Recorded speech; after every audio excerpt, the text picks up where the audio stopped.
Israel Hamas युद्ध के बीच Lebanon का आतंकी संगठन हिजबुल्लाह अपनी हरकतों से बाज नहीं आ रहा है। गाजा में जारी इजरायली ऑपरेशन के बीच हिजबुल्लाह भी अब नया युद्ध छेड़ने की फिराक में है। हाल ही में हिजबुल्लाह लड़ाकों ने इजरायली सीमा पर अपने हमले तेज कर नेतन्याहू को ललकारने की कोशिश की है।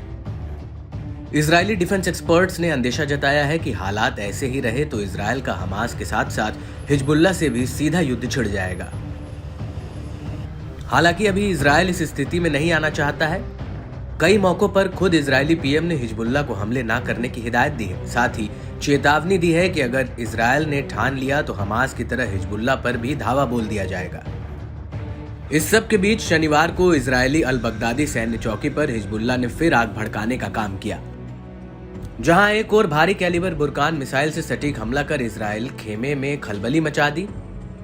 प्रेस टीवी की रिपोर्ट की माने तो हिजबुल्लाह लड़ाकों ने तोपखाने से गोले की बौछार कर अल राहेब सैन्य स्थल के पास इजरायली सैनिकों की एक मीटिंग पर हमला कर दिया। ऐसा दावा है कि कब्जे वाले कफर चौबा हिल्स में अल समक्का के साथ साथ रुवैसत अल चालम चौकियों पर तैनात इजरायली सेना पर भी अलग अलग रॉकेट हमले हुए।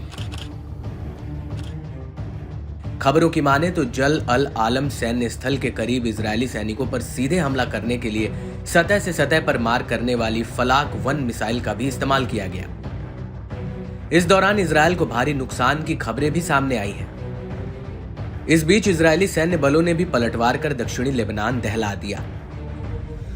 इजरायली युद्धक विमानों ने दक्षिणी शहर मजदल जून में एक घर पर बमबारी की, जिसमें वह पूरी तरह तबाह हो गया। लेबनान की नेशनल न्यूज एजेंसी ने बताया कि इमरजेंसी यूनिट और पैरामेडिक्स टीम मलबे में फंसे लोगों को बचाने के लिए पहुंची, जहां कई लोग हताहत होने की खबर मिली।